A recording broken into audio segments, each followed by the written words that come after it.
In the last part of this problem, where we have this particle falling from the circular hole with infinite flat sheet here, we're going to look at the ultimate depth. To what ultimate depth, delta max, will the particle drop?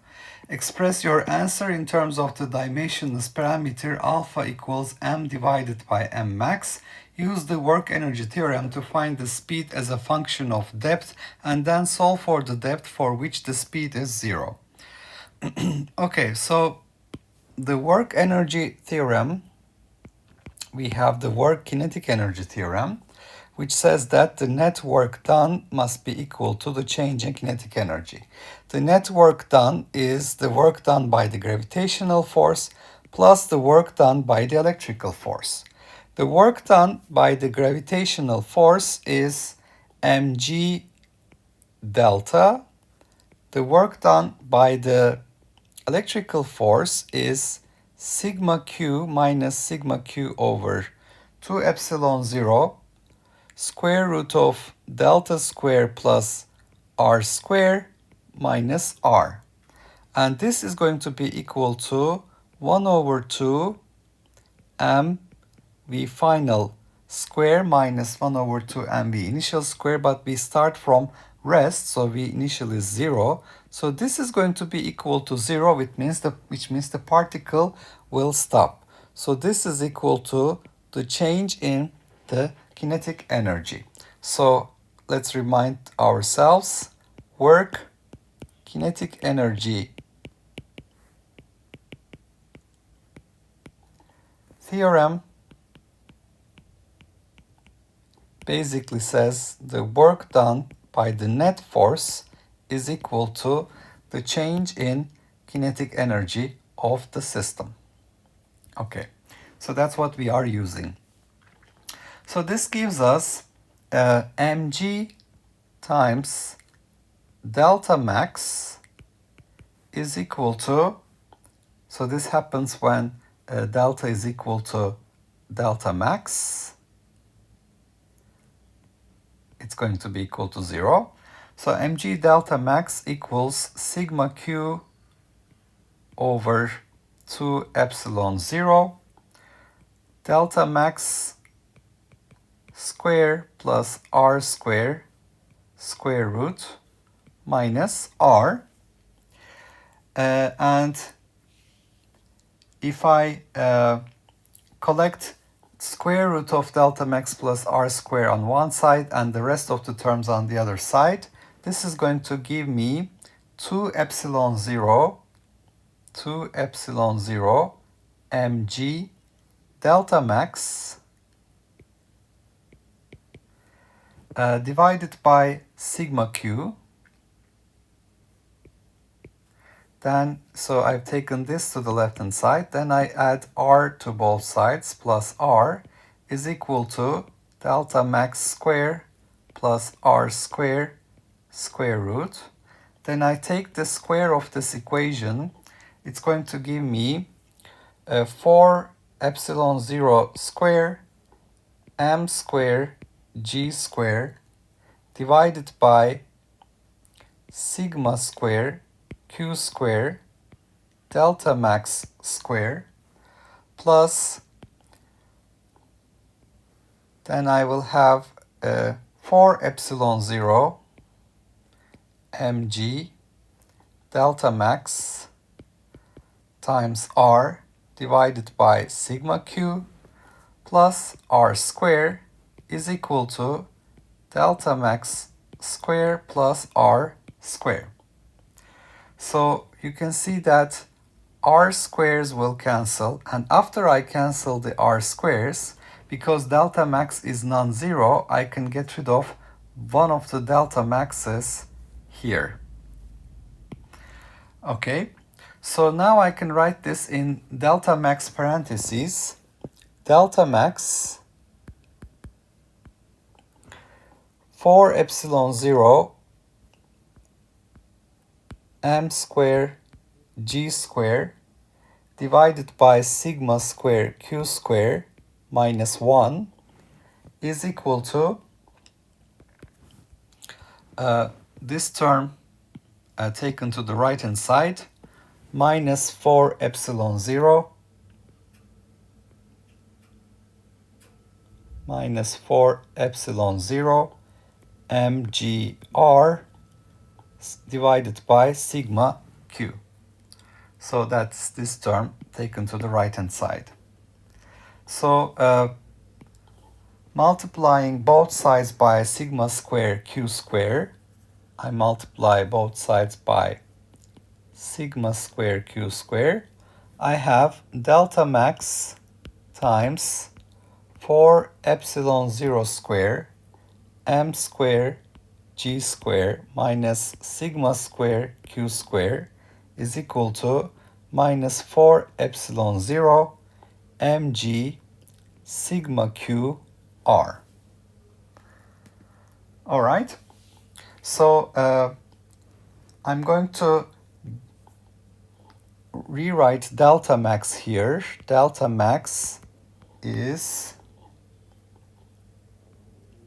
and let's operate the minus sign to the left hand side, 4 epsilon 0 mg sigma qr divided by sigma square q square minus 4 epsilon 0 square m square g square. So I've operated the minus sign here. And what I'm going to do is I will divide top and bottom with 4 epsilon 0. All right, and we will also substitute for m equals alpha times m max, which is equal to alpha times q sigma divided by 2 epsilon 0 g. Remember, that's the answer we have found in part B, q sigma over 2 epsilon 0 g. So this makes us, this gives us delta max equals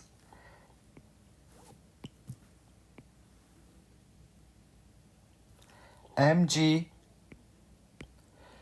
sigma qr divided by sigma square q square over 4 epsilon 0 minus epsilon 0 square m square g square. And we can rewrite this as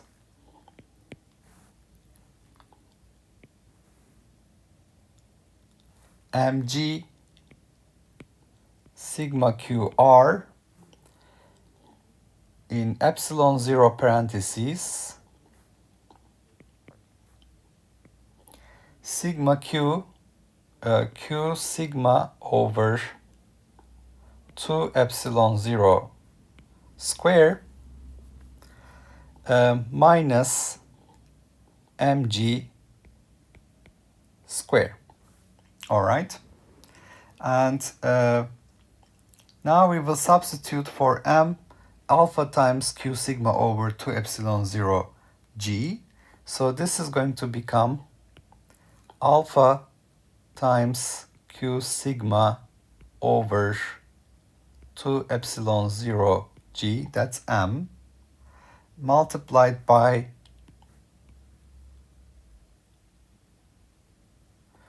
g sigma qr divided by epsilon 0 sigma q over 2 epsilon 0 square minus mg square, which is alpha square q square sigma square over or let's do it like this, alpha square q sigma or sigma q over 2 epsilon 0 square, and then I have 1 over g square multiplied with g square. So you can see that these g squares will cancel, and then I will multiply the top and bottom with 2 over 2.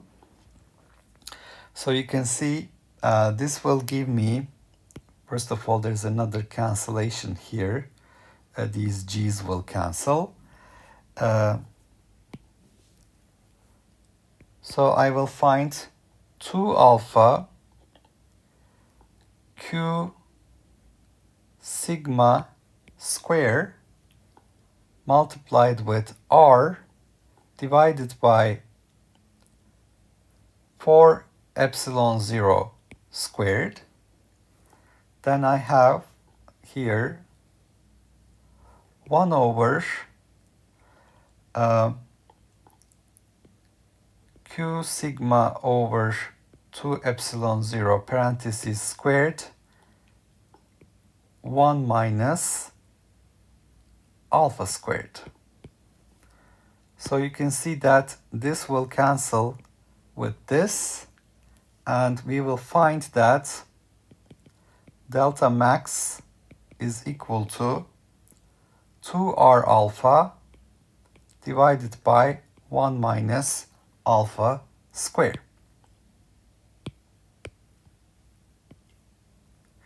And we can check this result. So if we check it, we can substitute alpha is equal to 1. That means m is equal to m max. What will happen to delta max? Delta max will go to infinity because that's equilibrium, and we will have a speed which will be attained for the rest of the motion. There will be 0 net acceleration. Okay, so in this part of the problem, we looked at the work done by the net force, which is equal to the change in kinetic energy, and we're looking for the maximum displacement, maximum distance the particle will drop. The maximum distance occurs when the particle stops. So the change in the kinetic energy will be equal to 1/2 mv final square 0. 1/2 mv initial square was 0 because it started its motion at rest.